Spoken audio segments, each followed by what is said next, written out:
Atenção! Esta é a terceira e última parte da história da Dona Maria.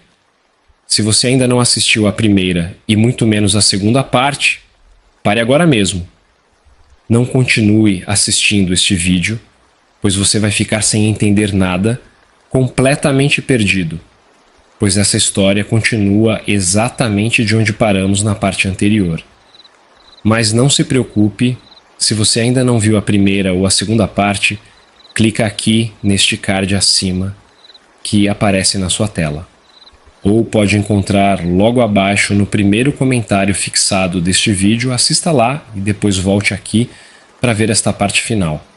Uma dica importante, preste atenção na capa para ver se é a mesma foto, assim você não entra na história errada. Pois aqui no canal temos algumas histórias que dividimos em duas partes, mas se você se atentar à foto da capa, não tem erro. Não pule nenhum segundo deste vídeo. Cada palavra de Dona Maria é importante para entendermos o contexto de tudo o que aconteceu na vida dela. Deixa o seu like da confiança agora no começo, para não esquecer quando estiver envolvido na história. Agora, Dona Maria, estamos prontos para ouvir a senhora concluindo o seu relato. Ah, minha filha, paramos naquele momento crucial, que mal acabo de chegar de viagem e já descubro que minha mãezinha está internada no hospital, por causa daquele maldito do meu pai. Aquele momento ficou gravado na minha memória como se fosse ontem. Vou te contar direitinho como foi. Depois de cumprimentar meus irmãos que eu já não via fazia anos, conhecemos os seus filhos e esposas e fomos para o hospital. O Joaquim e o Sebastião foram com a gente de carro. Quando entrei no quarto e vi minha mãezinha deitada naquela cama, tão fraquinha, quase desabei. Mas me segurei. Sabia que precisava ser forte por ela.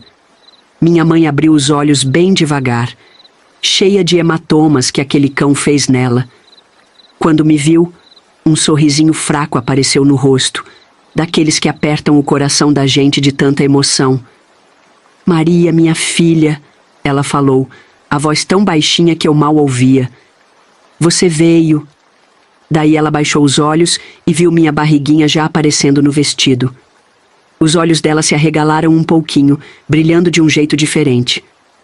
Oh, minha filha, ela disse, esticando a mão trêmula para tocar minha barriga. Me desculpe te fazer vir até aqui nesse estado. Vou ser avó de novo? Deus te abençoou, minha menina. Nessa hora, confesso que meus olhos encheram d'água. Ver minha mãe deitada naquela cama, mas ainda assim se preocupando comigo e com o bebê, me deixou com o coração apertado. Peguei a mão dela e coloquei sobre minha barriga. Não precisa pedir desculpa, mãe, falei, engolindo o choro. Eu vim porque quis. E sim, a senhora vai ser avó de novo. O sorriso dela ficou um pouquinho mais forte. Que Deus abençoe vocês, minha filha. Que essa criança traga muita alegria para sua vida. Aquele dia no hospital foi um dos mais difíceis da minha vida. O médico, um homem de meia idade com óculos grossos, nos chamou num canto para conversar. Ele falava baixo, como se não quisesse que minha mãe ouvisse. Sua mãe está em estado delicado, ele disse, folheando uma prancheta. Eu senti meu coração apertar. Foi aí que ele falou aquilo que me deixou sem chão. Além das 2 costelas quebradas, ela tem hematomas por todo o corpo. Também estamos preocupados com uma possível hemorragia interna. Ave Maria!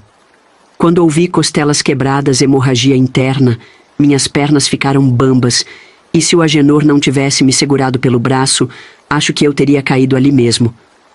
Costelas quebradas? Eu repeti, mal acreditando no que tinha ouvido. O médico explicou que às vezes, quando a pessoa leva uma surra muito forte, as costelas podem quebrar sem que a gente perceba de imediato. Só depois, com os exames, é que dá para ver o estrago todo. Fiquei ali, parada, tentando entender o tamanho da violência que minha mãe tinha sofrido. 2 costelas quebradas. Meu Deus do céu! Imaginei a dor que ela deve ter sentido, a aflição de não conseguir respirar direito. O Agenor, vendo que eu estava quase desmaiando, pediu para o Sebastião me trazer um copo d'água. Mas o médico continuava falando. Vamos precisar mantê-la internada por pelo menos 2 semanas. Ela precisa de repouso absoluto e vamos fazer alguns exames mais detalhados. Naquela época, início dos anos 60, a medicina não era tão avançada como hoje. Mas aquele hospital da cidade, mesmo sendo pequeno, tinha alguns equipamentos modernos para a época. O médico falou que iam fazer uns raios-x para ver melhor as costelas e o pulmão da minha mãe. O Agenor não poupou esforços. Ele conversou com o médico e garantiu que minha mãe teria o melhor tratamento possível. Até segurança particular ele contratou para ficar de olho nela 24 horas por dia. Vigiar por medo de meu pai aparecer, já que iríamos posar no hotel. A gente ficou hospedado naquele mesmo hotel da última vez que visitamos a cidade. Era um lugar simples, mas limpo e aconchegante. A dona do hotel, uma senhora gordinha e simpática, lembrou da gente e fez questão de nos dar o melhor quarto. Durante aquelas 2 semanas, eu passava o dia todo no hospital. Só saía para dormir no hotel, e olhe lá. O Agenor ficava comigo a maior parte do tempo. Só saía para resolver umas coisas da fazenda por telefone. Meus irmãos se revezavam, sempre tinha um deles lá também. A recuperação da minha mãe foi lenta, mas constante. Depois da primeira semana, ela já conseguia sentar na cama sem sentir tanta dor. Os hematomas foram sumindo aos poucos, deixando a pele amarelada. O médico vinha todo dia ver como ela estava. Numa dessas visitas, ele nos chamou de novo para conversar. Sua mãe está respondendo bem ao tratamento, ele disse, parecendo satisfeito. Mas ela vai precisar de cuidados especiais por mais um tempo. Sugiro que ela fique em um lugar tranquilo, onde possa descansar e se recuperar completamente. Foi aí que o Agenor teve a ideia de levar minha mãe para a fazenda. A gente conversou com ela e com meus irmãos, e todo mundo concordou que seria o melhor. No dia que minha mãe recebeu alta, 16 dias depois de ser internada, a gente já tinha tudo organizado. O Joaquim, meu irmão mais novo, que ainda não era casado, decidiu ir com a gente para ajudar a cuidar dela. Lembro como se fosse hoje. Minha mãe saindo do hospital numa cadeira de rodas, toda fraquinha ainda, mas com um brilho diferente no olhar. Era um misto de alívio por estar saindo dali e esperança por um futuro melhor. A viagem de volta para a fazenda foi bem mais devagar que a ida.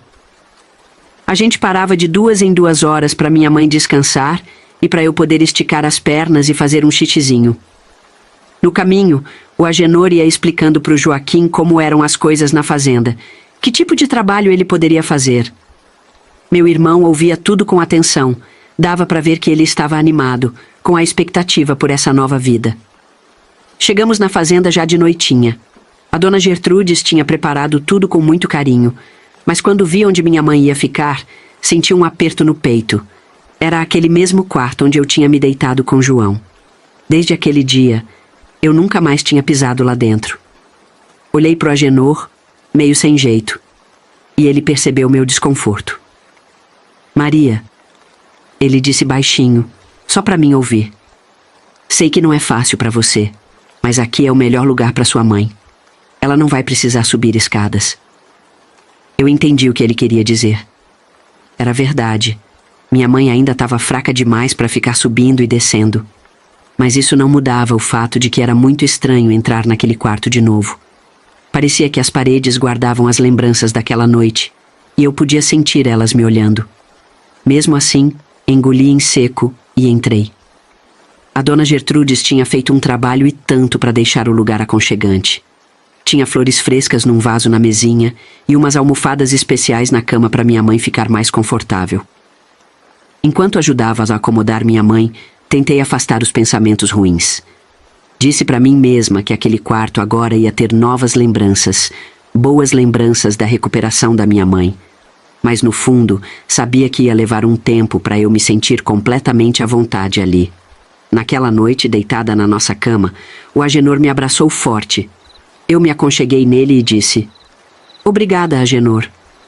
Você tinha razão. A mãe vai se recuperar bem aqui com a gente." Ele me deu um beijo na testa e respondeu: "A gente vai cuidar dela, Maria. Sua mãe merece paz depois de tudo que passou." Nos meses que se seguiram, foi uma alegria ver minha mãe recuperando não só a saúde, mas também o brilho nos olhos. As costelas foram sarando, os hematomas sumiram e aos poucos ela foi ganhando força para se levantar e andar pela casa. O Joaquim, meu irmão caçula, já estava acostumado com o trabalho pesado da roça desde menino. Mas ali na fazenda do Agenor, as coisas eram diferentes. Não era mais só um peão perdido no meio da plantação. Agora ele trabalhava lado a lado com o patrão, aprendendo os segredos de como administrar uma fazenda grande. Vi meu irmão crescer naqueles primeiros meses. Ele absorvia tudo que o Agenor ensinava, desde como lidar com os outros trabalhadores, até como planejar as plantações e cuidar do gado. O brilho nos olhos dele quando falava do trabalho me enchia o coração de alegria. Um dia, ouvi o Agenor comentar: "Esse rapaz tem futuro, Maria. Tem a humildade de quem conhece o trabalho duro, mas também a inteligência para aprender coisas novas." Ver os dois trabalhando juntos, o Agenor ensinando e o Joaquim aprendendo ávido, era uma coisa linda de se ver. Quando minha mãe finalmente pôde caminhar sozinha, ela ficou boquiaberta com a fazenda. Os olhos dela brilhavam enquanto olhava a casa grande, os pastos verdejantes, o pomar carregado de frutas. "Misericórdia, Maria", ela disse um dia sentada na varanda. "Nunca vi nada parecido na minha vida.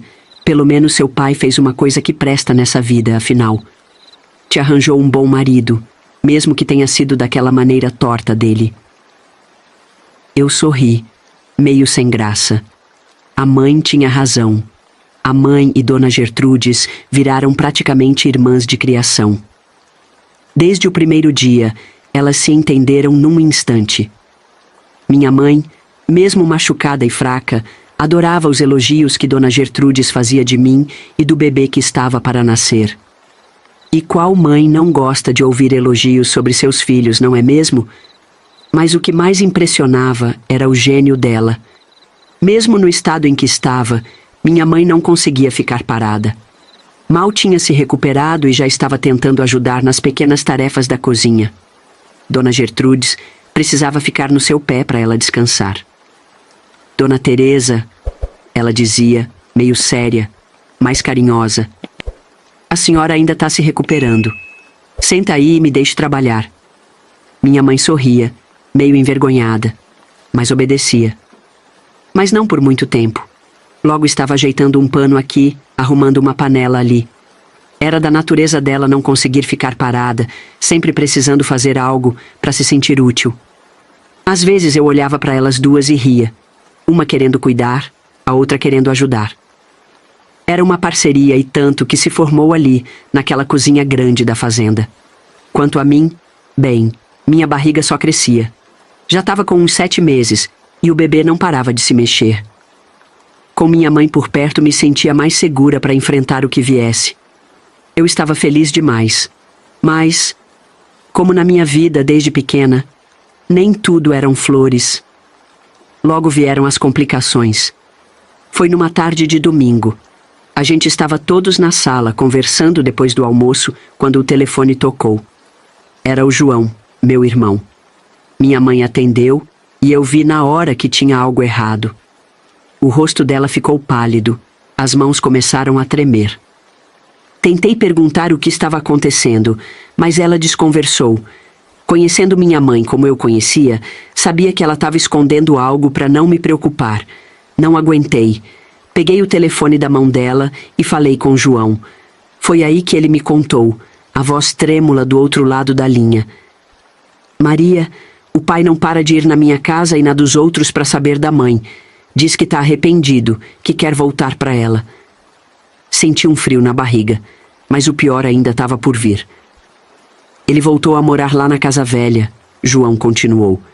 "E quando bebe, que é quase todo dia, vai na casa de cada um de nós ameaçar.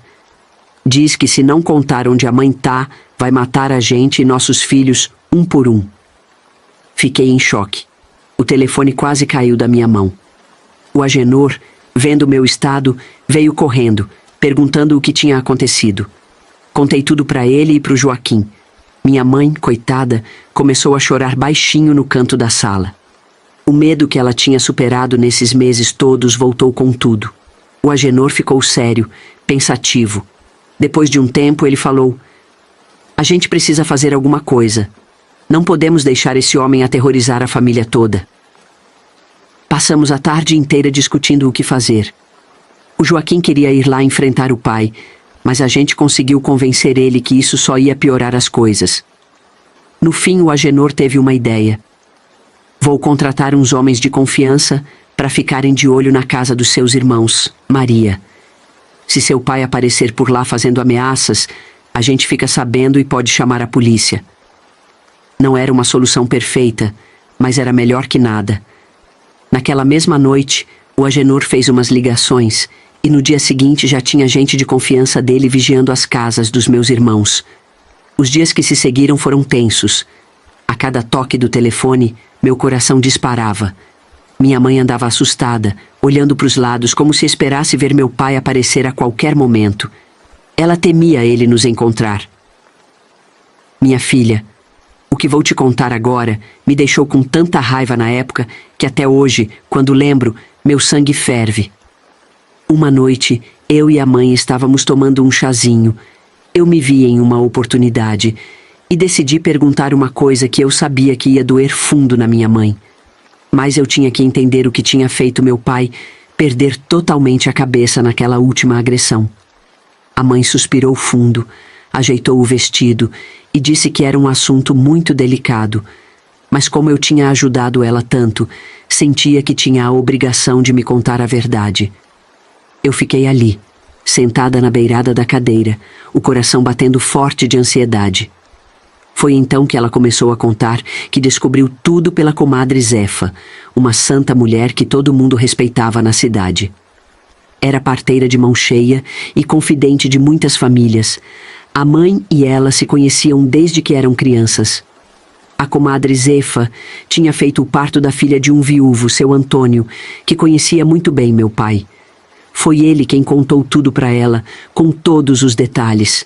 Como a comadre Zefa tinha um coração bom e não suportava ver injustiça, resolveu abrir o jogo com minha mãe. Sabe onde aquele desgraçado vivia? No puteiro da dona Berna. Não era no bar como ele sempre dizia.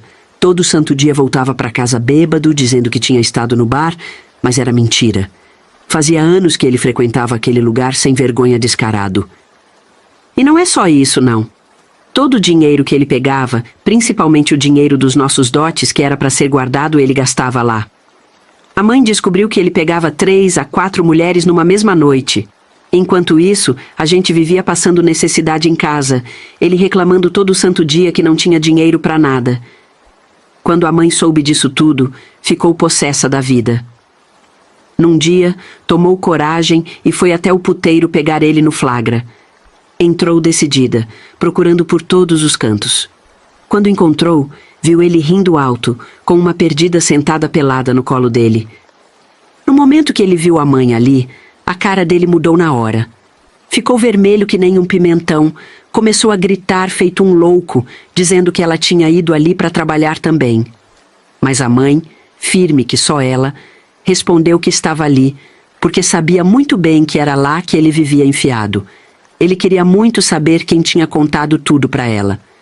Mas a mãe não ia entregar a comadre Zefa de jeito nenhum. Preferiu apanhar calada a comprometer a amiga que tinha ajudado ela a descobrir a verdade. Foi por isso que ele deu aquela coça nela. Da raiva de ter sido pego, da vergonha de todo mundo saber a verdade sobre ele.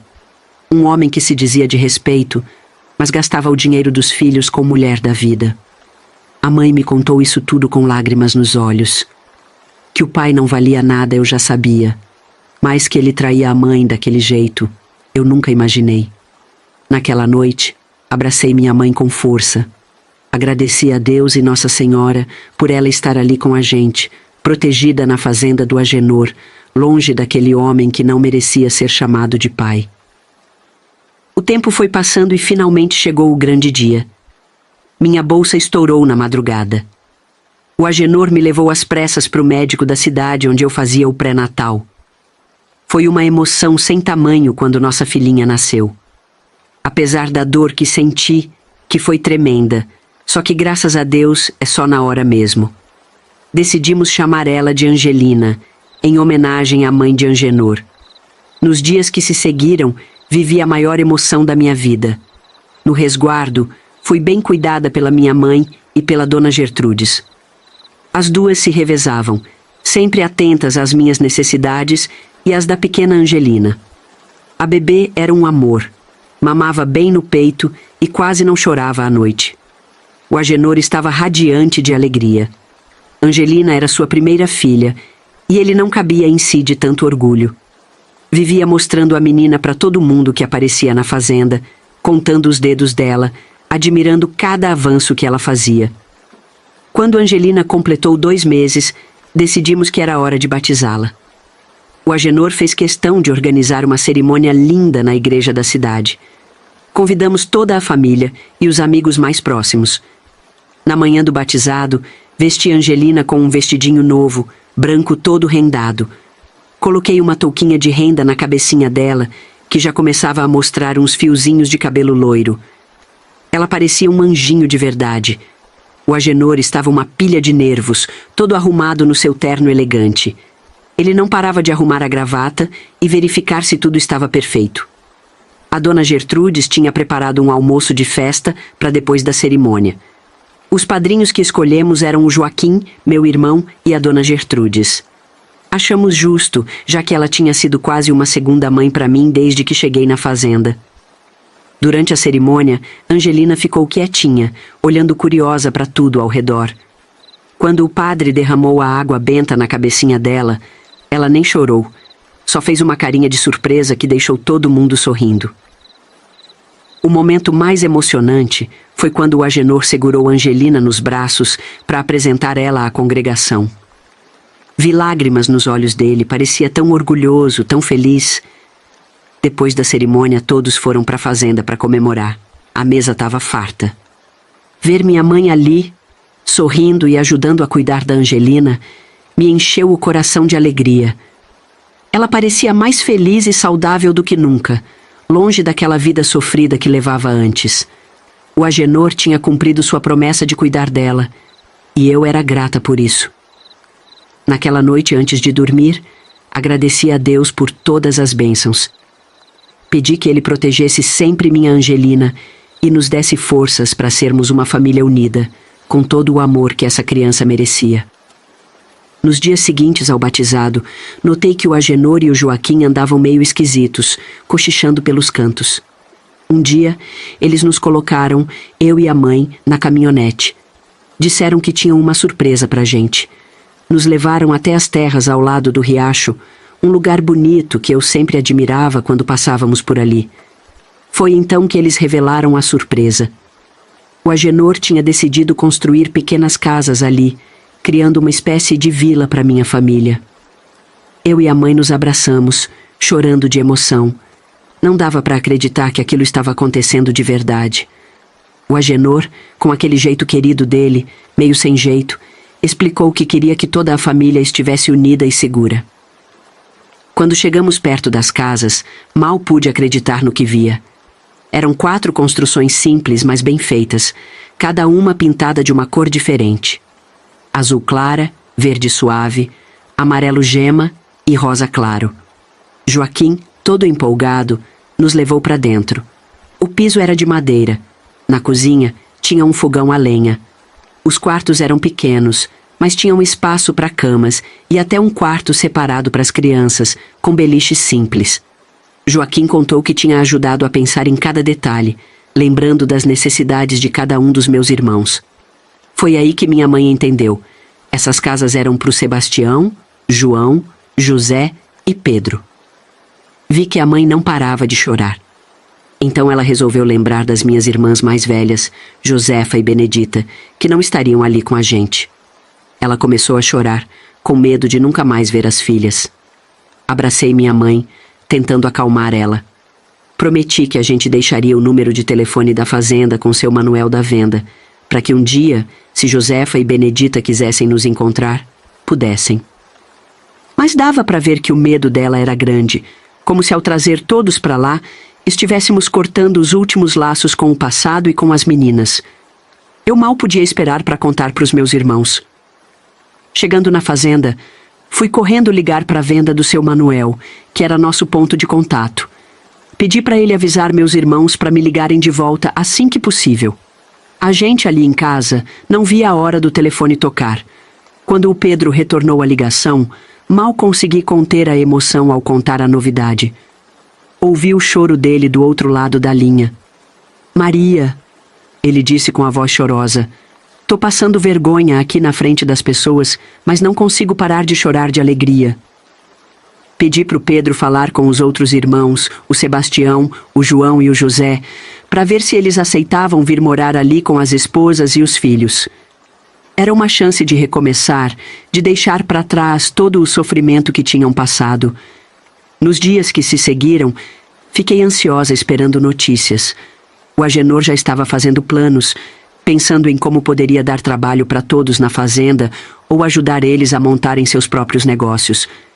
Finalmente, depois de uma semana que pareceu uma eternidade, recebi a resposta.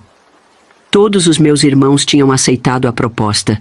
Iam vir com suas famílias para começar uma vida nova ali na fazenda. Agenor providenciou a mudança deles. O dia que eles chegaram foi uma festa só. Ver meus irmãos, cunhadas e sobrinhos todos juntos, livres do medo e da opressão do meu pai, foi um dos momentos mais felizes da minha vida.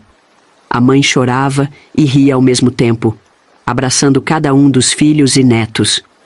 O Agenor não conseguia esconder o sorriso de satisfação ao ver toda aquela alegria. Cada família teve sua própria moradia, simples mas confortável. Ver a vila ganhando vida, com as crianças correndo e brincando, as mulheres conversando na porta das casas, os homens trabalhando juntos, era como um sonho se tornando realidade. À noite, sentada na varanda com a Angelina no colo, olhando para as luzes das casinhas novas ao longe, eu agradecia a Deus e Nossa Senhora por essa segunda chance que a vida tinha nos dado. E mais um final de ano chegou, trazendo os filhos e netos do Agenor para as festas. Eu estava ansiosa para eles conhecerem a irmã, mas logo percebi que as coisas não seriam tão simples quanto eu esperava. Augusto e Joaquim não gostaram nada de ver a fazenda cheia da minha família. Lembro bem da discussão acalorada que ouvi vindo do escritório. Estava passando pelo corredor quando as vozes alteradas me fizeram parar. Pai, o que é isso? A fazenda virou abrigo agora? Ouvi a voz irritada de Augusto. O Agenor, com aquela voz firme dele, respondeu: eles são a família da Maria, e a Maria é minha esposa. Isso faz deles minha família também. Mas pai, era Joaquim falando agora, a gente mal conhece essa gente. Como o senhor pôde construir casas para eles? Foi aí que o Agenor disse algo que me deixou com um nó na garganta. Vocês foram embora, me deixaram sozinho aqui. Só aparecem uma vez por ano e ainda só para reclamar? Se estão achando ruim, é porque preferiam ver o pai de vocês sozinho, é isso? Dava para sentir a mágoa na voz dele. Agenor estava sofrendo com aquela discussão, dividido entre o amor pelos filhos e o compromisso que tinha assumido comigo e minha família. O Natal chegou, passamos todos juntos. Foi uma ceia estranha, para dizer o mínimo. A mesa estava farta, mas o clima estava pesado. De um lado, minha família, ainda se sentindo meio deslocada naquela casa grande, sem saber direito como se comportar. Do outro, os filhos do Agenor, com caras fechadas e conversas sussurradas. Mas quem se divertiu mesmo foram as nossas crianças. Ah, como é bom ser criança! Não tem tempo ruim. Era um corre-corre bonito de ver. Minha pequena não participou, é claro. Mas imaginei que no ano seguinte ela estaria ali, no meio da bagunça. O Agenor tentava manter um clima festivo, propondo brindes e puxando assunto, mas era como tentar acender fogo em madeira molhada. Nada pegava. Minha mãe, coitada, ficava olhando de um lado para o outro, como se pedisse desculpas só por estar ali. Em um momento, peguei o olhar do Agenor. Ele sorriu para mim, mas era um sorriso triste, cansado. Entendi ali o quanto aquela situação estava pesando para ele. Quando a ceia acabou, todo mundo se recolheu rápido, como se estivesse aliviado por aquilo ter terminado.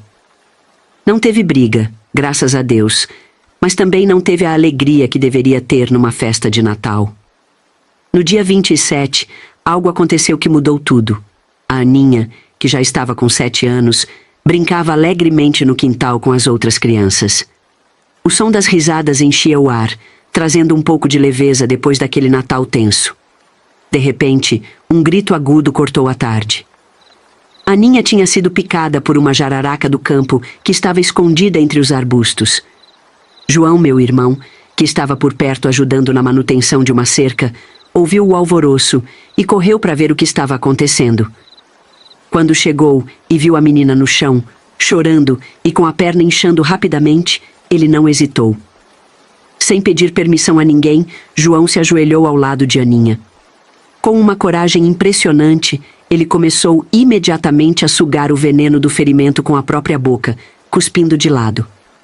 Continuou fazendo isso por vários minutos, determinado a tirar o máximo possível do veneno. "Alguém prepare o carro!" ele gritou entre uma sucção e outra. "Temos que levar ela para o hospital o mais rápido possível." Augusto e Cecília, os pais de Aninha, chegaram desesperados, encontrando João ainda sugando o veneno da perna de Aninha. Ele não parou até sentir que tinha feito tudo o que podia. Então, pegou a menina no colo e correu para o carro. "Vamos, não temos tempo a perder!" ele gritou para o Augusto. Augusto estava paralisado de medo, mas as palavras de João o trouxeram de volta à realidade. Ele correu para pegar as chaves do carro enquanto Cecília chorava, segurando a mão da filha. Durante todo o caminho para o hospital, João segurou Aninha no colo, mantendo a perna dela elevada e falando palavras de conforto. "Vai ficar tudo bem, pequenininha. Você é forte, vai superar isso." No hospital, os médicos agiram rápido, aplicando o soro antiofídico. Eles disseram que a ação corajosa do meu irmão, sugando o veneno imediatamente, tinha sido crucial. Se ele não tivesse agido tão prontamente, a menina podia ter morrido. João também precisou de atendimento, pois a boca dele ficou inchada e muito dolorida por causa do veneno da cobra. Quando finalmente o perigo passou e Aninha estava fora de risco, Augusto se aproximou de João. Chorando, ele pegou a mão do meu irmão e a apertou com força. "Você salvou minha filha", Augusto disse, a voz embargada. Eu não sei como agradecer." João, sempre modesto, tentou minimizar. "Fiz o que qualquer um faria. Também sou pai." Mas Augusto balançou a cabeça. "Não, você fez mais. Você agiu quando eu fiquei paralisado. Você salvou o que há de mais precioso na minha vida." Cecília se juntou a eles, abraçando João com força. "Obrigada", ela sussurrou entre soluços. "Obrigada por salvar nossa menina." As barreiras que existiam entre as duas famílias começaram a se quebrar. A gratidão de Augusto e Cecília era genuína, e o ato corajoso de João mostrou que minha família não estava ali para causar problemas. Quem contou tudo o que tinha acontecido lá no hospital foi o próprio João, que veio antes. O casal e a Aninha ficaram para posar. Os médicos disseram que a pequena devia ficar em observação, mas que antes do ano novo ela estaria em casa. Quando voltaram para a fazenda, o clima era outro. As pessoas conversavam, trocavam olhares de compreensão. A quase tragédia tinha servido como um lembrete de que, no fim das contas, somos todos humanos, todos vulneráveis e que precisamos uns dos outros. A pequena Aninha uniu os adultos, todos vinham perguntar como ela estava. Naquela noite, vi Agenor sorrindo de verdade pela primeira vez em dias. Ele olhou para mim e disse baixinho: "Acho que agora as coisas vão começar a melhorar, Maria." E eu, com o coração cheio de esperança, só pude concordar. A festa de Ano Novo foi um contraste gritante com o Natal tenso que tivemos. A fazenda estava cheia de vida, com risadas e conversas animadas ecoando por todos os cantos. Agenor estava radiante, seu sorriso largo iluminando o rosto enrugado pelo sol. Era como se um peso enorme tivesse sido tirado de seus ombros. E dos meus também. O tempo foi passando, as estações se sucedendo, E antes que a gente percebesse, minha pequena Angelina já estava com 2 aninhos, correndo pela fazenda com suas perninhas roliças e rindo daquele jeito que fazia o coração da gente derreter. Foi nessa época que descobri que estava grávida de novo. A notícia se espalhou pela fazenda como fogo em palha seca, trazendo uma onda de alegria para todos. Mas o mais curioso é que eu não era a única. Minhas 2 cunhadas também estavam esperando o bebê. Uma delas era a esposa do meu irmão Joaquim. Sim, o caçula da família. Pois não é que ele se casou com a irmã do João? Isso mesmo, aquele João com quem eu tinha perdido a minha virgindade, o sobrinho da dona Gertrudes. A moça Alice era novinha, só 16 anos, e aquela era sua primeira gravidez. Dava gosto de ver o cuidado que o Joaquim tinha com ela, sempre atento, sempre por perto. Meu irmão Joaquim, que até então morava ali com a gente na casa grande da fazenda, decidiu que era hora de ter seu próprio cantinho com a Alice. Joaquim escolheu um pedaço de terra não muito longe da casa grande, com uma vista bonita para o pasto. Ele queria construir uma casa parecida com aquelas que Agenor tinha feito na nova vila para minha família.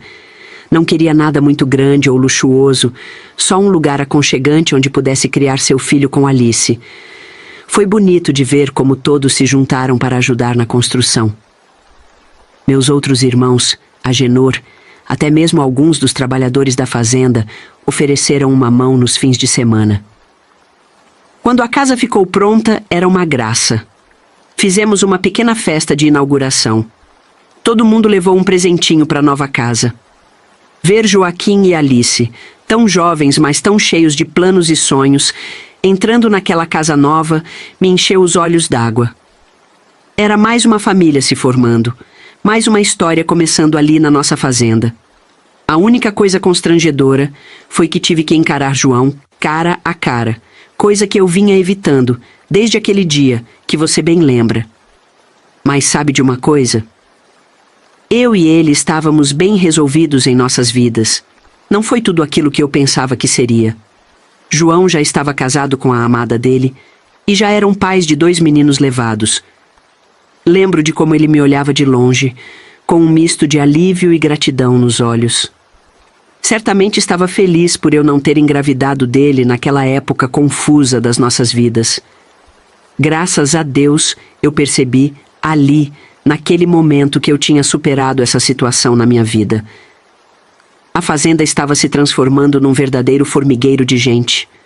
Onde antes só se ouvia o mugido do gado e o canto dos pássaros, agora era uma sinfonia de vozes, risos de crianças, choro de bebê. Agenor, que antes vivia sozinho naquela imensidão, agora parecia rejuvenescer a cada dia. Ele adorava ser cercado por toda aquela agitação, aquela vida pulsando ao seu redor.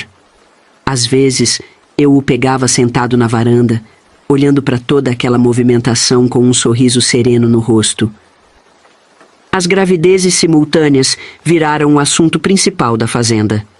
Todo mundo dando palpite, apostando se seriam meninos ou meninas, sugerindo nomes. As mais velhas vinham com suas simpatias e conselhos, alguns bem esquisitos, para ser sincera. Tem que comer tudo que tem vontade, senão o bebê nasce com uma mancha com o formato do que você sentiu o desejo, dizia Dona Zulmira, a parteira mais velha da região. Ela até contou que uma vez atendeu um parto onde o bebê tinha nascido com uma manchinha marrom no formato de um morango no pescocinho, porque a mãe tinha ficado com vontade de comer morango e não comeu. Nada disso, rebatia Dona Josefa, balançando a cabeça. O segredo é tomar chá de folha de goiabeira para a criança nascer forte. Meus 7 filhos, todos assim, e olha que saúde tem. Ah, teve de tudo, viu?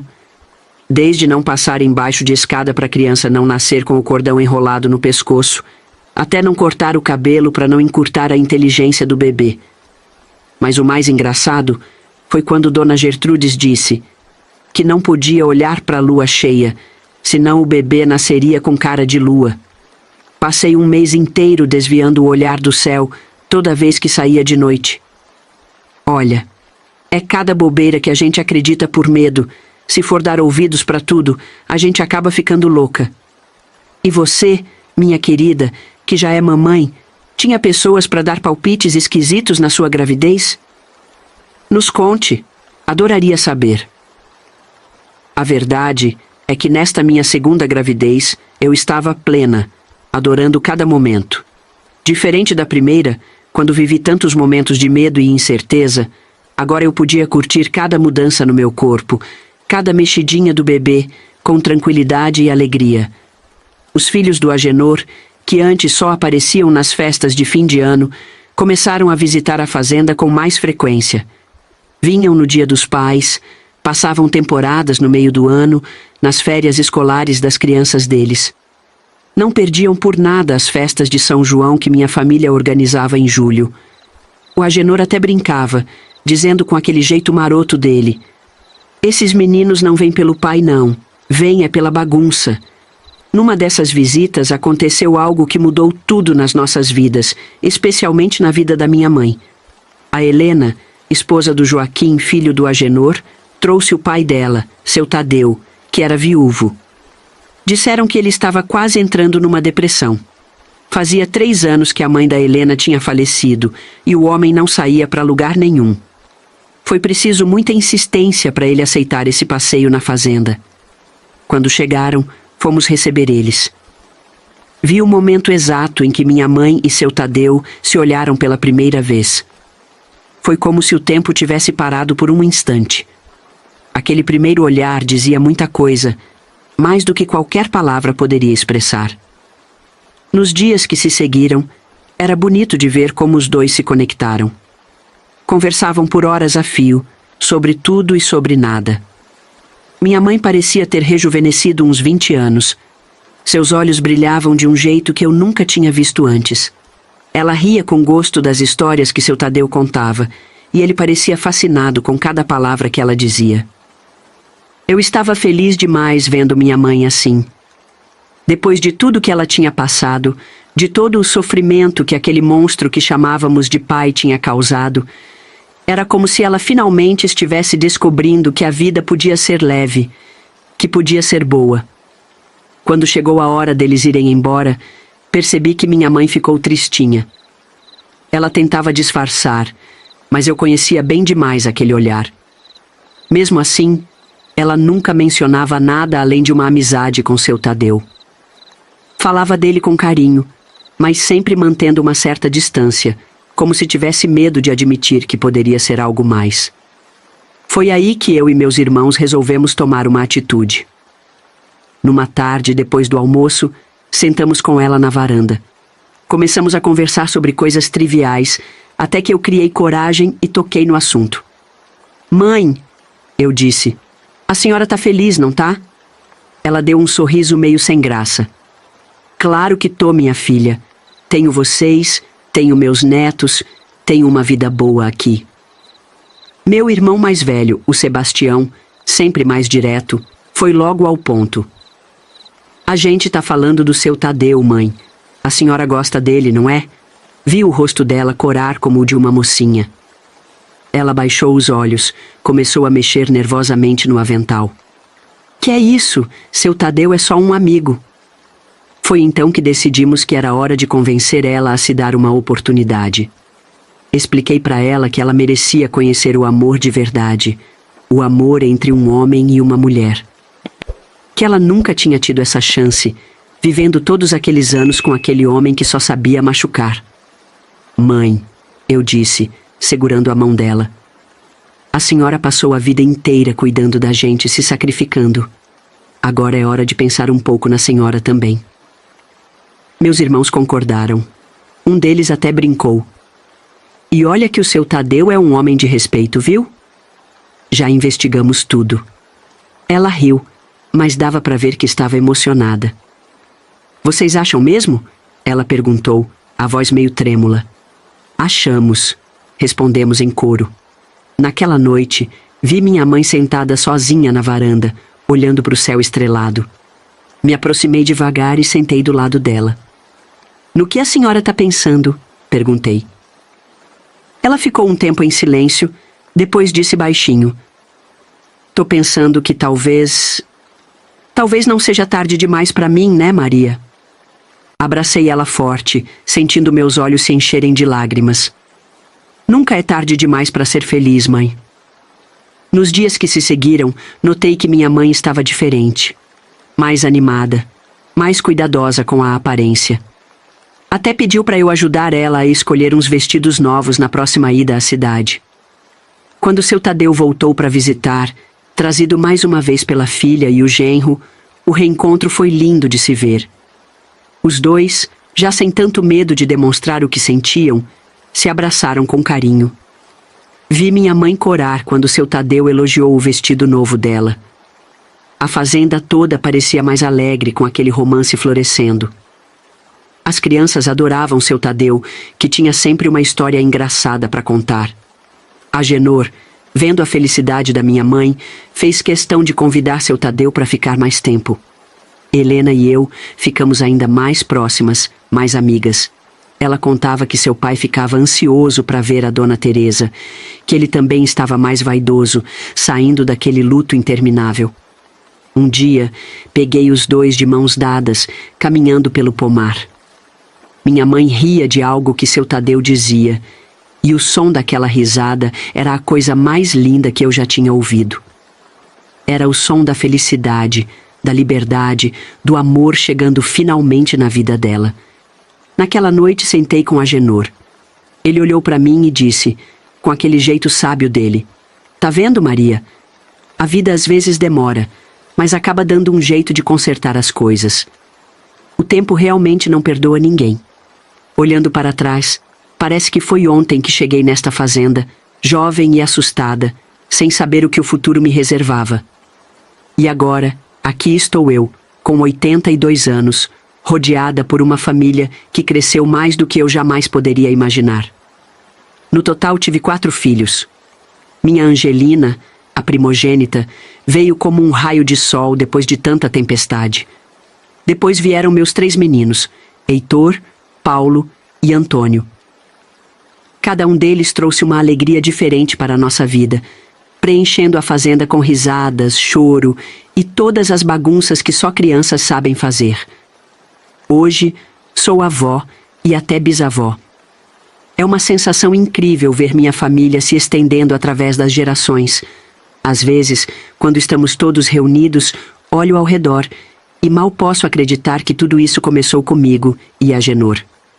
Falando em família, minha mãezinha viveu uma história de amor linda com seu Tadeu. Os dois moraram aqui na fazenda com a gente. Agenor fez questão que eles deviam viver conosco. A casa era muito grande. Minha mãe, que tinha sofrido tanto, finalmente conheceu o que era ser verdadeiramente amada e respeitada. Meu pai e minhas 2 irmãs nunca mais ouvimos falar. Isso é uma tristeza que carrego comigo. Minhas irmãs, tão queridas, não sei se estão vivas ou mortas, perdidas por este Brasil, tudo por causa do meu pai, aquele carrasco, que só pensava nele mesmo e nas vagabundas do puteiro. Mas a vida, assim como dá, também tira. A outra coisa mais triste, que talvez você já tenha imaginado, é que meu Agenor se foi há mais de 30 anos. Ele era 37 anos mais velho que eu, então de certa forma já esperávamos, mas isso não tornou a perda menos dolorosa. Nunca mais me casei. Não por falta de oportunidade, acredite. Mesmo depois de velha, ainda apareciam pretendentes, fazendeiros viúvos que vinham com a desculpa de falar de negócios, mas na verdade estavam de olho na viúva do Agenor. Mas meu coração já tinha encontrado seu par, e eu sabia que não haveria outro como ele. A promessa que ele fez para Elisa há anos e anos atrás, eu e ele fizemos também, um para o outro. Os anos que se seguiram foram de adaptação. Tive que aprender a tocar a fazenda sozinha, com a ajuda dos meus filhos, é claro. Foi difícil no começo, mas Agenor tinha me ensinado bem. Aos poucos, fui pegando o jeito, e a fazenda continuou prosperando. Ver meus filhos crescendo, se casando, tendo seus próprios filhos, foi uma alegria que ajudou a amenizar a dor da perda. Cada novo nascimento era como se um pedacinho do Agenor voltasse para nós. A fazenda mudou muito ao longo dos anos. Modernizamos muita coisa, mas sempre mantendo a essência do que Agenor tinha construído. Os filhos dele, Augusto e Joaquim, também já faleceram há muito tempo, eu acredito que mais de 20 anos. Às vezes me pergunto o que o Agenor acharia se visse a fazenda hoje. Acho que ele ficaria orgulhoso. Orgulhoso de ver que o que ele começou continua crescendo e prosperando. Orgulhoso de ver que seus valores, seu amor pela terra e pela família foram passados adiante. Se você me ouviu até o final, escreva nos comentários o seguinte: Deus é mais. Assim eu saberei que você teve paciência para escutar esta velha senhora e ouviu as 3 partes da minha história. E por falar em valores e tradições que passam de geração em geração, isso me lembra de algo especial que tem aqui no canal. Preparamos com muito carinho o livrinho 100 receitas de chás das avós para diversos males. São receitas autênticas, transmitidas ao longo do tempo, cada uma com sua própria história e eficácia comprovada por gerações. Afinal, quem não gostaria de ter à mão os remédios caseiros que nossas avós usavam e que realmente funcionam? Interessado em conhecer esses segredos ancestrais? O link para adquirir o livrinho está no primeiro comentário fixado logo abaixo deste vídeo. Com um preço bem acessível, quando você compra, está nos apoiando a continuar com nosso trabalho. Não perca a chance de ter em mãos esse tesouro de conhecimento, repleto de receitas que podem ajudar você e sua família em diversas situações. Que Deus te abençoe grandemente.